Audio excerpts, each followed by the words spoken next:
Guys, good morning. Ikukwento ko lang sa iyo yung journey ng premature baby ko. 32 weeks siya nung ipinanganak ko. Honestly, hindi siya kusang lumabas. Pinalabas siya ng pinalabas parang forced eviction. Yun kasi nagkaroon ako ng preeclampsia, which is tumaas yung high blood pressure ko. Yung blood pressure ko tumaas, tas yung preeclampsia ko is naging lead to eclampsia. So, para mas safe kami both, pinapunta ako ng OB ko sa emergency. Tapos sabi doon na sa emergency, need ko na daw i-admit. 31 weeks pa lang yung tiyan ko. Inantay pa nilang mag 32 weeks bago pinalabas yung baby. Pero bago naman nila pinalabas yung baby, marami muna silang in-inject sa akin. Just to make sure na ready na yung lungs ng baby pag lumabas siya. Tapos, siya na, in-induce na. Tapos, after niyang lumabas, nilagyan siya ng oxygen kasi mag-stay siya sa NICU. Akala namin noon 1 month lang. Pero hindi, 2 months siyang nag-stay ng NICU. Parang nabuo yung 9 months doon sa NICU. Yung NICU na yung nagpatuloy ng pagbubuntis for 2 months. Sa loob naman ng 2 months na yun, yung asawa ko lang yung laging nandoon, bumibisita sa kanya. After work, pumupunta doon yung asawa ko. Ako kasi, that time, in and out din ako ng hospital. Kaya, hindi talaga ako masyadong makapunta doon kasi nga may sakit din ako. Kasi nung ipinangako siya, yun yung time na nalaman kong positive ako sa lupus. Which is, hinayaan ko muna, parang hindi pa nagsisink in sa utak ko na, oh may ganito pala akong sakit. Hindi parang, pa lang, pero the days pass, parang nagkaroon ako ng depression, ganun. Kaya, parang pabalik-balik ako sa hospital at saka nagkaka-seizure din ako. Dahil sa, yung sa preeclampsia din, may lupus, ganun. Parang naghalo-halo na sila, kaya in and out talaga ako sa hospital ng time na yun. Kaya yung mostly talaga yung asawa ko is siya yung bumibisita sa anak namin sa NICU for 2 months. Kasi hindi rin ako marunong mag-drive. Yung asawa ko after work niya, diretso na siya doon sa NICU at nag-stay siya doon 2 hours sa baby namin. But nung naman, yung last day na ng baby ko doon, like ako naman yung from 6 a.m. to 7 p.m. ako yung nandoon. Kasi kinabukasan, uuwi na siya ng bahay. At nung umuwi na siya ng bahay, struggle is real. Kasi wala akong katulong, may sakit ako. Wala akong katulong, kami lang ng anak ko. Yung dalawa kasi yung anak ko. 4 years old nung time na yun yung panganay ko, plus may baby. At nung time na yun, may sakit nga ako, diba?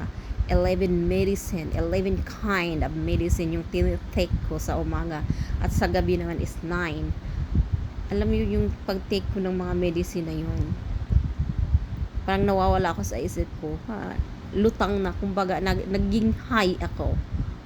Kaya parang ang hirap para sa akin kasi may dalawang baby ako, may dalawang bata akong inaalagaan. May baby at saka yung toddler. Hindi madali yung buhay sa ibang bansa, especially wala kang pamilya.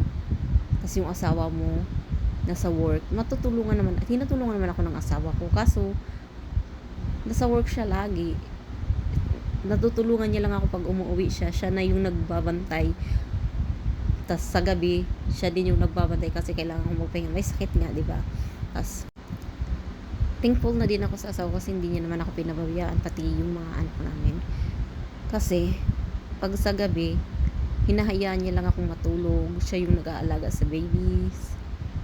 As long, yung lang talaga doon is yung sa umaga kasi alis ng umaga yung asawa ko like 6 a.m. So ako na yung mag-aalaga sa baby at saka sa toddler ko.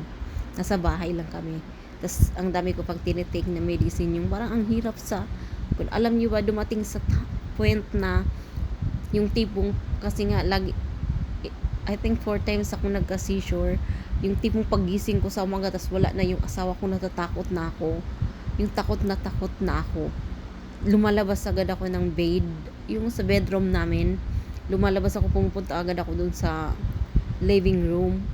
Kasi, di ko alam, parang yung ano ko, parang na-depress na ako, yung parang naglilid na sa depression yung ano nangyari sa akin, kasi nga nakakatch ko na yung, oh may sakit pala ako nito, autoimmune, wala pala tong cure, ang hirap, ang dami kong iniinom na gamot, siguro side effect na din yun ng maraming gamot na iniinom ko. Tapos may babies ako na aalagaan, may toddler pa ako, di ko na alam ang gagawin ko, kaya parang takot na takot ako. Tapos dumating yung ano, yung pamangkin ng asawa ko. Tapos ano, nung time na yun na nandito na siya, pinabantayan ako ng asawa ko sa kanya the whole day, kasi nasa isip ko, pero hindi naman ako yung malihim, kasi pumapasok ko na sa isip ko, oh sakalin ko kaya tong baby ko. Oh, tas may toddler pa ako nung time na yun, yung toddler alam nyo naman malikot ganyan, sakalin ko kaya mga anak ko, nasa isip ko na talaga yun guys, nasakalin ko yung mga anak ko. Pero dahil sa tulong ng ano ko, yung tita ko na nasa Pinas, nung mga yung pamilya ko na nasa Pinas, pinasahan nila ako ng ano, yung tita ko talaga is nasa church siya eh. Pinasahan niya ako ng ano, yung parang prayers na, oh basahin mo to lagi, araw-araw, oh, kahit hindi, kahit ano, kahit like basahin mo, kung wala kang ginagawa, basahin mo ng paulit-ulit. Yun, binasa ko yun paulit-ulit, at saka nanghingi ako ng ano talaga ako ng, sa mahal na Panginoong Hesus na, Lord, tanggalin niyo po yung ano, yung nasa, yung masamang iniisip ko laban sa mga anak ko. Kailangan bigyan niyo po ako ng lakas na makayanan to, na parang ma-overcome ko to para sa mga anak ko, para sa sarili ko, at para sa mga taong nagmamahal sa akin. At alam niyo ba, dahil sa prayer na yun na sinend ng auntie ko, binasa ko yun paulit-ulit the whole day. Pag wala akong ginagawa, pag tulog yung baby ko, binabasa ko talaga yun paulit-ulit, hanggang na-memorize ko na siya, at lagi ko na siyang parang pinipray, lagi ko siyang minumorize sa ano ko, lagi ko siyang pag may time ako na ano, yung lagi naman ako may time, pag tulog yung baby ko, parang binibigkas ko siya, nagpe-pray ako, tas yun yung sinend sa akin ng auntie ko, yun yung lagi kong binabasa. At dahil doon, nagiging okay ako, nawala yung pagka-depress ko, lahat ng mga masamang iniisip ko para sa mga anak ko, nawala lahat yun. At thank you, I'm very thankful to Papa God, kasi hindi niya ako pinabayaan, na-overcome ko lahat dahil sa prayers, dahil sa pagtitiwala ko sa Kanya. Hindi niya ako pinabayaan. Thank you, Lord. Thank you so much. At hanggang dito na lang. Thank you for watching.